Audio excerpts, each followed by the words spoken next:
Harraga namaan numne. Oolmaa bultiin si nagaa. Oh! What's up? Akkam jirtu fayyaa keessanii? Nagaa.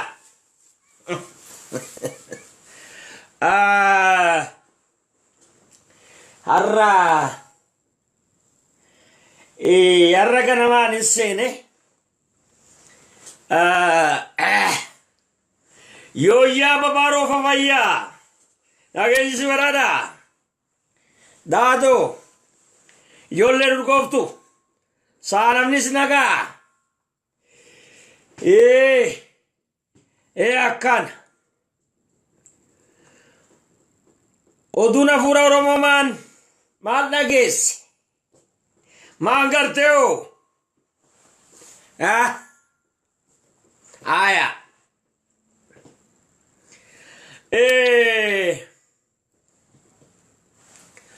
Tole baga jiraatani akkam jirtu fayyaa.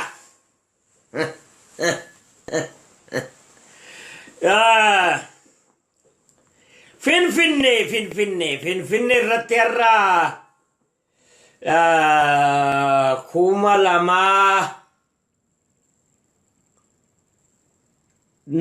2099 akka Awurooppaatti yeroo Finfinne irraa godaanaa jedhan yeroo sanani walaloo tokko barreesse isa isin nageessisaagaa. Burqaa madda qubsumaa calala yaatee hin cinne maqabaasa abaaboon dur moggaasee Finfinne xaa'oo diiganii akka seenaan jallimne. Araddaati kaa'ubaa teessoo maccaatu lama walirraa dhaalaa dhumne hormaata abbaa ilma akaakayyuuta buree qomoodhaaf jaare galma teessoo yaa Oromoo uchuma koo ganama Finfinnee irratti dhumna dhiibneen baanu gonkumaa iyyi dabarsi labsiisa baangaadhu karafaaru dammas jabaaf qaroo karafaaru dammas Jabaaf qaroon gaad kabaqate quunnami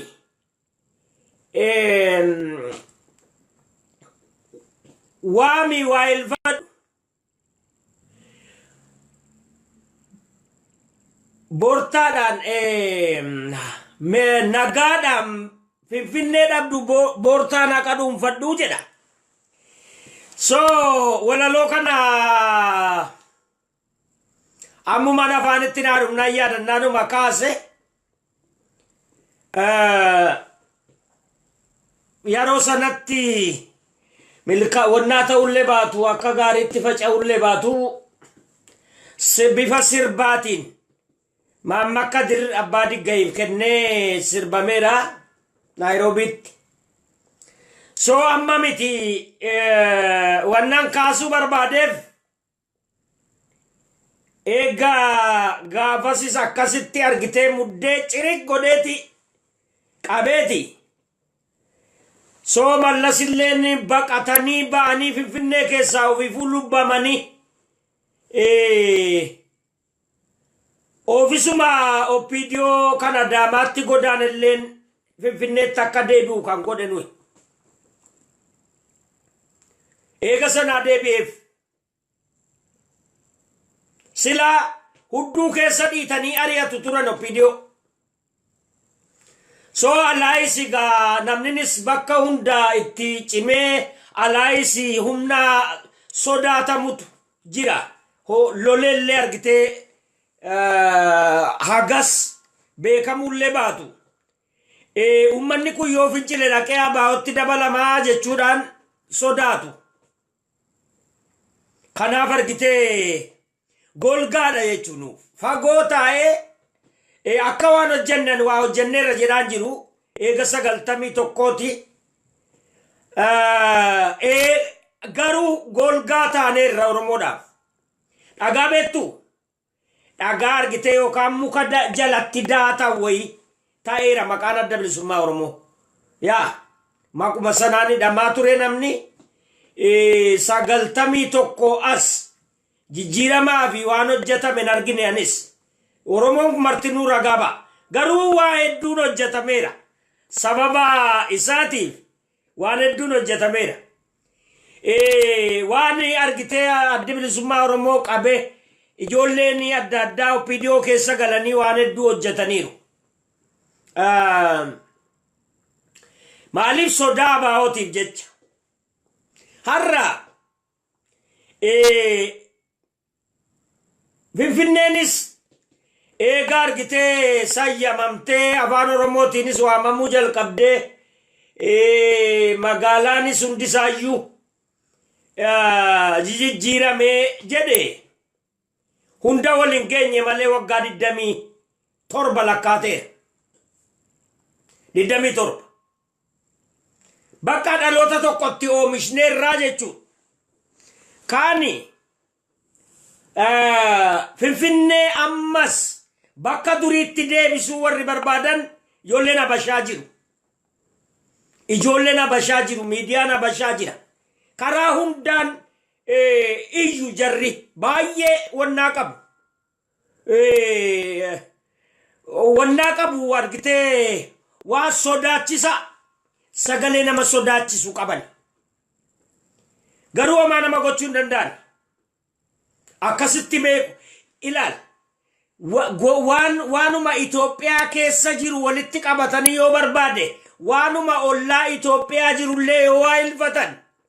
Finfinnee Oromorraa fuuchuun tasuma hin danda'amu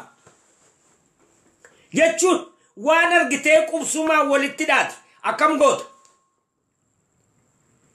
sochii dheengaddaa keessatti bar guyyaa sadiitti Finfinnee irraa kute qabee dhaabe soo nuti Finfinnee keessaa nama godaansisuu ni dandeenya biiroo Afrikaatu achi jira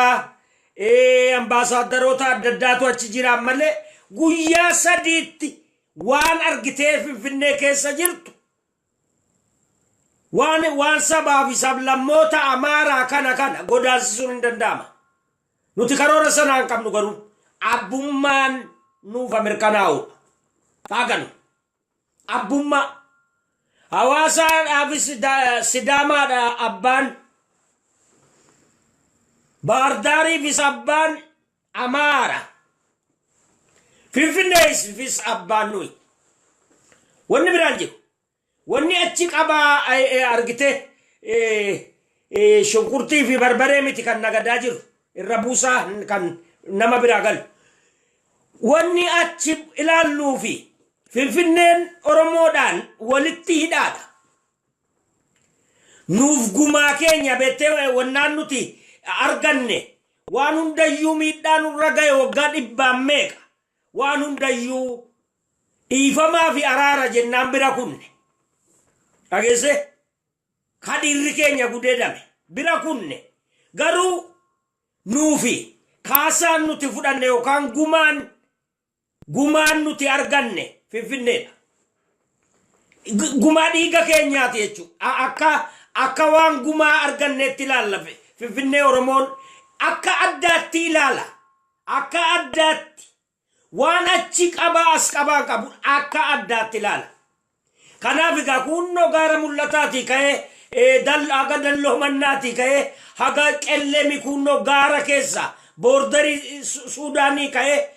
maqaa Finfinneetu qabnaan argitee itti dhumaa ture raccitti jedhe paartiin Oromoo kan kana mormu jiranatti fakkaatu yoo jiraate OPDO qofa hin beennu kaan sun duraanuu kaan bi'a lagaati ana OPDO ma qofan hin amanne paartii Oromoo kan argite kana dura dhaabbatu jiranatti fakkaatu kan hin amanamne immoo OPDO utuu amantii qabaatanii ammoo maquma Finfinneeyyuu jaraa paartii keessa jiru maqaa Finfinneeyyuu gaaffii ta'ee ka'uun holola irratti dhiyaachuu hin danda'u ture yoo jarra harka keessaan qabaatin harka keessaa qabaniin malee maa dhugaa jirtugaa yoo harka keessaan qabaatin gaaffiidhuma Finfinnee maaltu kaasa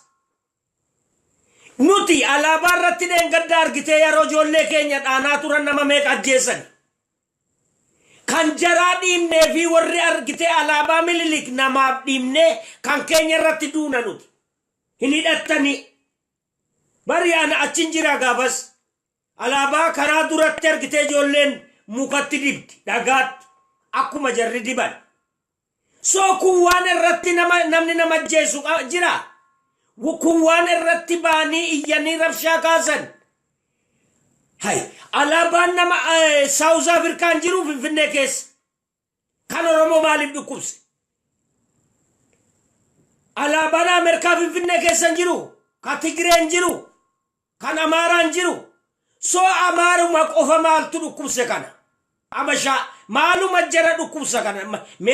kan sabaaf sablammoota akka biyyoota addunyaa kana embaasiin achi baandiraa qaba me bandiruma Oromoo irratti maaltu jara dhukkubse maaliif jara dhukkubsa kun kan keenya irra dhaabne bara nuura jara irra dhaabne baardaar fudhanneen nanne bara Tigraay hin geessine Maqalee hin geessine bara keenya irratti waan nu fakkaatu dhaabbachuun mirga keenya nutuu ka jaraan dhowwine akkamitti kan keenya dhowwan isa kana Oromoon argite yeroo hundaa callisuun Oromoo dhageesse keessa ba'e kana caalaa bakka haphateera dugda keenyatu haphateera jechuun gateettiin keenya haphateera bara dheeraadhaaf soofamaa ture haphateera gogaan keenya haphiidhaan hin danda'u kana caalaa baachuu hin danda'u kana caalaa rigamuus hin danda'u gateettiin dhumeera tu nama harkifnu tu nama baannu dhufa darbaa dabarsaa walitti dabarsaa ture baanne akaakaan baatee abbaa kiyyatti dabarse abbaan kiyyas baate garuu galatan arganne namummaan argitee maqaadhuma argitee Itoophiyaa kana keessa yeroo hundaa argitee gadadoon nutti dhufu maquma Itoophiyaa kana keessatti haa ta'u jenne fudhanne akka Itoophiyummaa so amma so rigamaa jirra akkamitti amanna nuti Itoophiyummaa kanayyuu akkamitti amanna kana bar namni kan didaa jiru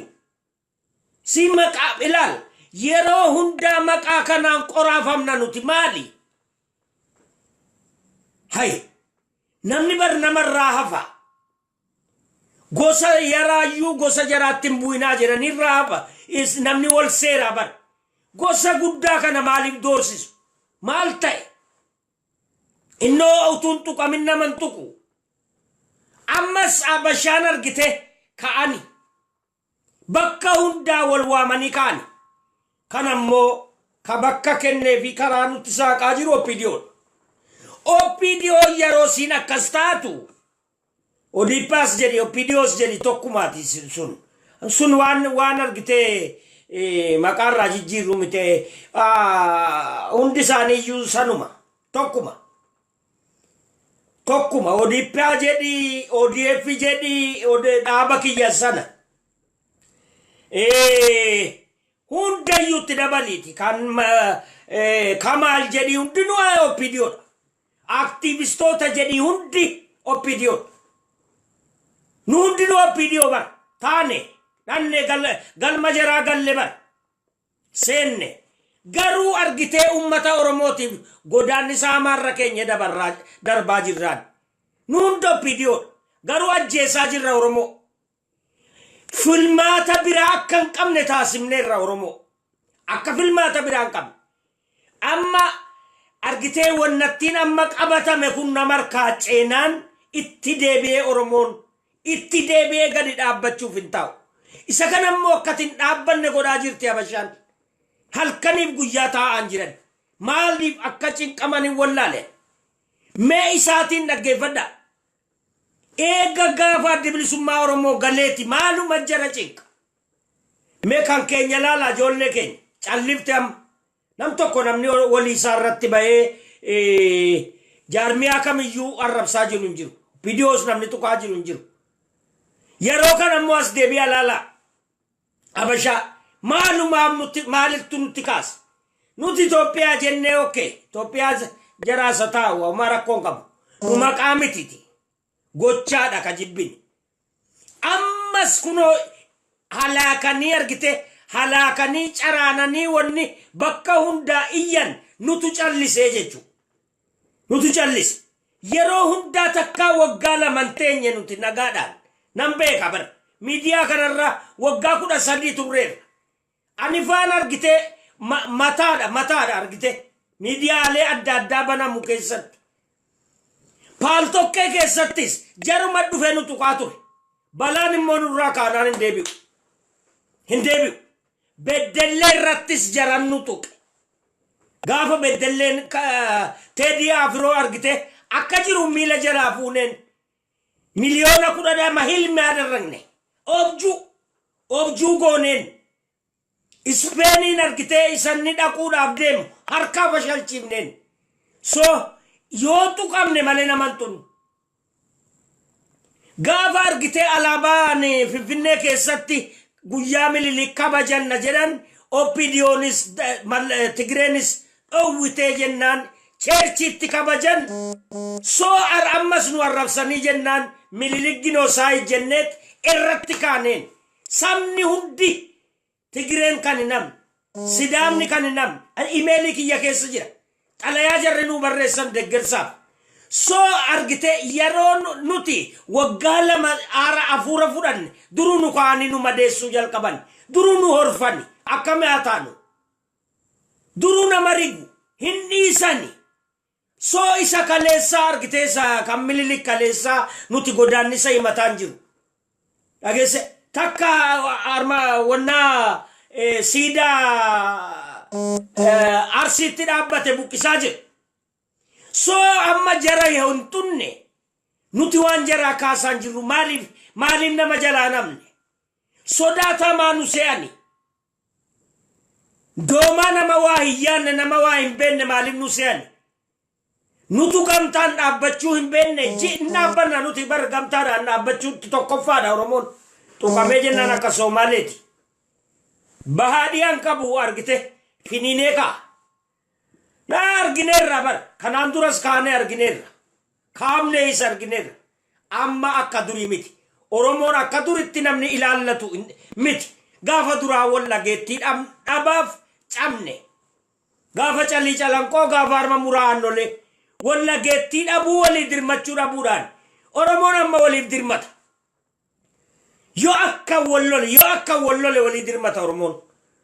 argineerra nama miliyoona tokko godaansiftanirra godaansisan TPLF godaansisan irrattis argineerra akkamitti akka bahee qubsiise haga Finfinnee haga argite Arsii haga Wallaggaa haga Ilubaaboor bahee qubsiifne nuti utuu argite kutaan tokko nu gargaarin Sidaamaadhaaf Uraagee malee Amaarri nu gargaarreen Tigreen nu gargaar nutu bahee of ijaaree argite horii buufatee ijaaree qubsiiseeraan nama miliyoona tokko yaa kanafanis jiru gaama so nu Oromoon waliif dirmata jalaaga gubbaatti waliif dirmata waliis dhiiga akka kaleessaan seenaa Oromoo so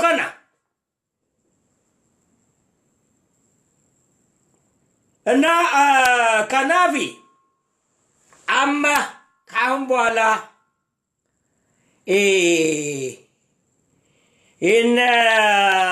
ትችት ሰው መናቅ አይቻልም ከዛሬ ጀምሮ ደግሞ በአማርኛ እናስተላልፋለን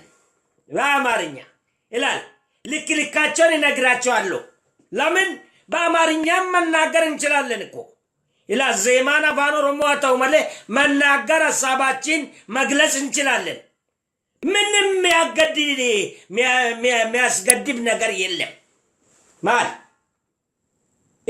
እኛ ዶማ አይደለም እንደነሱ እነሱ ዶማ ናቸው መማር የማይችሉ መቶ ዓመት ተቀምጦ አማርኛ አፋን ኦሮሞ የማያውቁ ዶማ ደነዝ ናቸው እኛ ደግሞ አኒ ገበሬ ውስጥ ተቀምጬ የወረዳ የጅማ ማና ወረዳ አስተማሪ ነበርኩ ከናብ የአማርኛ እችላለሁ ግዜ እና በአማርኛ አስተላልፋለሁ። ከነገ በኋላ ስለ ፍንፍኔ ላይም እንወያያለን። ስለ ኢትዮጵያ ጉዳይም ስለ አፍሪካ ጉዳይ መወያየት እንችላለን። ሐሳባችን መግለጽም እንችላለን። አገሰ ከአሁን በኋላ ኮኮልፍ አባን ኮልፊተን መሳቅ ትችላላችሁ። መብት ነው፣ መብት። ዋናው እኔ አማርኛ መናገርና አለመናገር ሳይሆን ሐሳቤን መግለጥ መቻል ነው። ይሄ አይደለም እንዴ? አይደለም። ዋና እሱ ነው። በቃ እኔ እገልጣለሁ፣ አጋልጣለሁ። ሁሉ ከሶስቱ መጋለጥም እችላለሁ፣ መግለጥም እችላለሁ፣ መዘርዘርም እችላለሁ። ዋናው ከሶስቱ አንተ መርጠ መቀበል ትችላለህ። ዋናው ሐሳቡን መግለጥ ነው። እና ስለ ፍንፍኔ ጉዳይ አታነካኩ። ገና እናፈርሳለን። ስም እዛ ያለ በየአካባቢ እንትኑ ሮዱ ጠቅላላ ገናው የኦሮሞ ስም ሌላ ስም ካጠፋ የለቴዮ ስም ይሆናል እንጂ ራያ መቃላ ራያ ታመለ አበደን ይሄ ይቀየራል። ይሄ የማይቀር ነው። በቃ ጠቅላላ እንቀይራለን። ጠቅላላ እንጅጅራን ኢጆሌ ከን ኬኛ አርግቴ ኡኖ ከናዳ አጄሰኒ ሙጫ ረካኒ ቦሲሰን መቃ ኢሳቲን ባምናን መቃ ሙጫ ደንብዶሎ አገሴ tokko nama qabna barnatu nama finfinneedhaaf dhumaa ture hunda isaanii achirratti tarreessina. Qabaleen illee gandillee maqaa jaraatiin waamamaan. Amma immoo kanaan deemnaan. So amma lafeen keessan cabutti ganaa hin baxabixaacho'allen. Innanteen hin baxabixaacho'allen. Ganaati baxabixaallaችሁ አይገባም እንዴ? አማርኛችን ገሉ ዛ አይገባም። አንዳንዴ ደግሞ ካመለጠ ራሱ ጉዳይ ምን አገባኝ። ገና ነው ገና የቀበሌ የሀበሻ የሚመስል ፒክቸር ጠቅላላ ይቀየራል። ጠቅላላ ከገበያ ማዕከል ጀምሮ ይቀየራል። አምኔ ካልተቀበልክ ተቀበልክ፣ ካልተቀበልክ ራስ ጉዳይ። አባ እኛም እኔ አሁን ሆላንድ ለመሆን ሆላንዱን ተቀብዬ ነው እነሱ ውስጥ እየኖርኩ ያለው ቋንቋቸው ተምሬ። አንተም የኦሮሚያን መቀበል ከቻልክ ፍንፍኔ ውስጥ ትኖራለህ። ቋንቋ መማር አለብህ። ካልተማርክ ያው ባህርዳርና ጎንደር በላይ ሌላ ቦታ ስራ አስገኝም። ኦሮሚያ ውስጥ መመደብ ስራ መፈለግ ምችለው መስራት ምችለው አማርኛና አፋን ኦሮሞ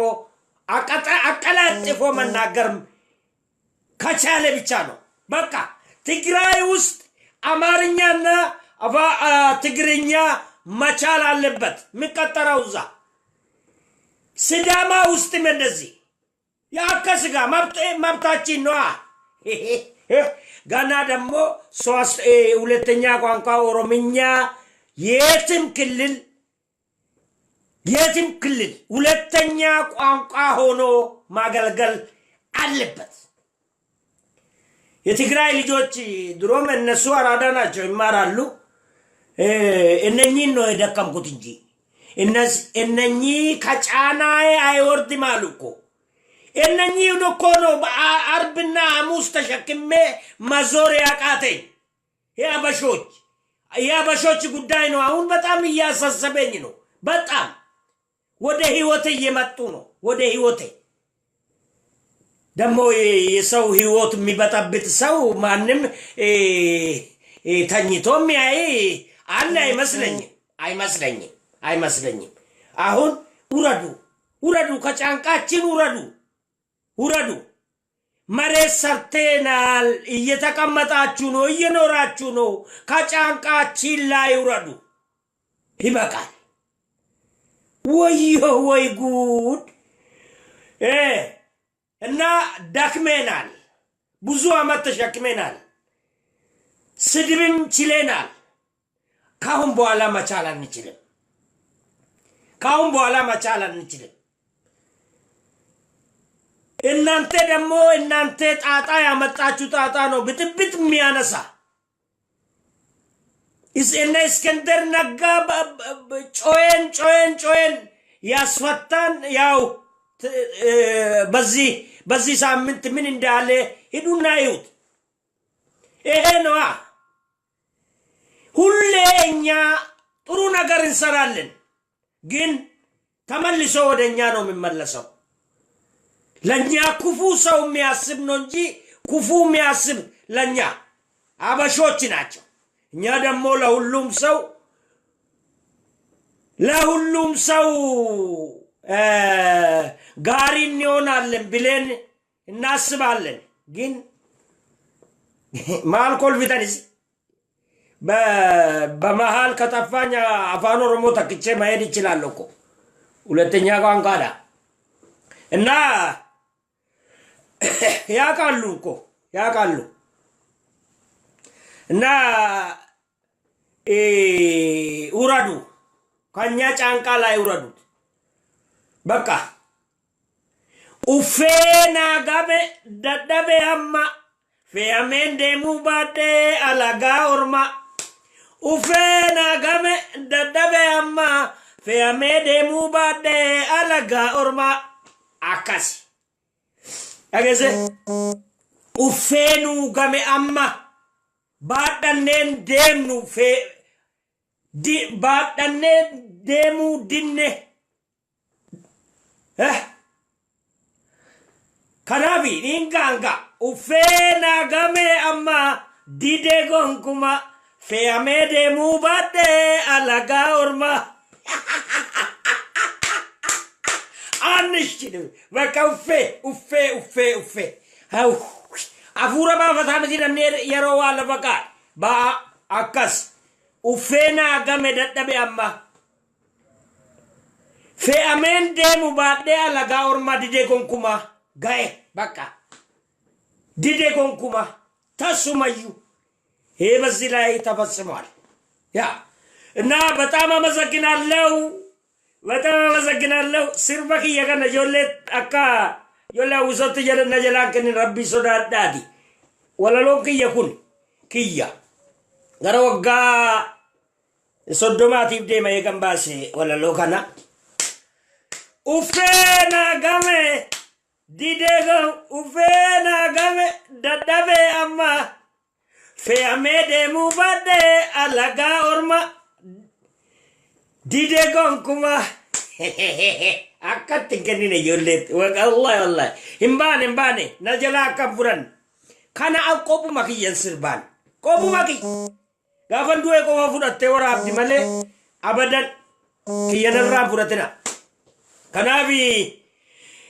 የዛሬ በዚህ ላይ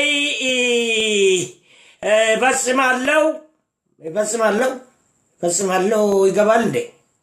ቆይ አይ በዚህ ላይ አቆማለሁ እንታዚ ይደመድማለሁ በቃ አራት ነጥብ በቃ ዝም በል በቃ እንግዲህ انا ما يومني ወጂ ረከዳል እና ከነገ ጀምሮ ካስፈለገ የፍንፍኔ ጉዳይ አንገብጋቢ ስለሆነ በቀን 2 ወይም 3 ማስተላለፍ እንችላለን ግድ ነው ስራ ገብተን ሽንት ገብተን እንደወጣ መናገር እንችላለን ለምን ይሄ የሚያስተኛ ነገር አይደለም አስተኛም በጣም ወና ደበርኩ ማን ነው ክትያ ምንድነው ቱካና ነው በአማርኛ በቀራሴ ጉዳይ እና ቱካኒ ቶኮ መነ keessa jiran namni bultiin argatu bar እና የፍንፍኔ ጉዳይ በቃ እንደ ቱካና እኛ አስተኛም ለኦሮሞዱ ማሁንደቲ ለኦሮሞ ህዝብ በጣም በጣም ጠንቅ ነው ጠንቅ የሚልልክና የፍንፍኔ ጉዳይ በቃ አባን ፋርሰስ ሚልልኪን ፋርሳ ኑትፍድን አገሩ ወደኛ አታመጡ እንትን ስለ ሚልልክ መዝፈን ከፈለጋችሁ እዛው ዝፈኑ ወደኛ አታምጡ የፍንፍኔ ጉዳይ ማንኛችሁንም አገባም ትግሬ ማገባም አማራም ማገባም ኦሮሞ ብቻ ነው የሚመለከተው አብይም መወሰን አይችልም ለማንስ መወሰን አይችልም ይሄ የኦሮሞ ህዝብ ጉዳይ ነው ይሄ ልጆች ጉዳይ ነው የልጆቻችን ራይ ነው ፍንፍኔ ጉዳይ ሌንጮም ይሁን ዳውድም ይሁን ጀዋርም ይሁን ጠቅላላ ማንም በዚህ ላይ መወሰን አይችልም ይህንን ይወቁት ማንም ስለዚህ በጣም በጣም በጣም መናናቅ ይመስላል ብታቆሙ ይሻላቸዋል አዎ እኔ ነግራለሁ ነገር ይነሳል ይሄ ደግሞ ከተነሳ መመለሻ የለውም እውነቴ እኮ ነው ይሄ መመለሻ የለውም ሌላ ነገር ይዞ ይመጣል ሌላ ነገር ሀቃን ጉዳኒ ኡዳን ፍዳ ጀዳ ኦሮሞን የሆነ ነገር መጠራረግ ነገር ሌላ እንትን ያመጣል ጠንቅቁት እየተነቀቃችሁ ብትራመዱ ይሻላችኋል ይሻላል አይደለም ይሻላችኋል አዎ እና ይሄን ይላለው በጣም አመሰግናለሁ እስከምንገናኝ ደህና ሰንብቱ ባትሰናበቱም ራሳችሁ ጉዳይ ኦሮሞ ከኛ ነጋትና ወላ ነኛ ቃጣሪ ቋንቋቸውን ፑፑ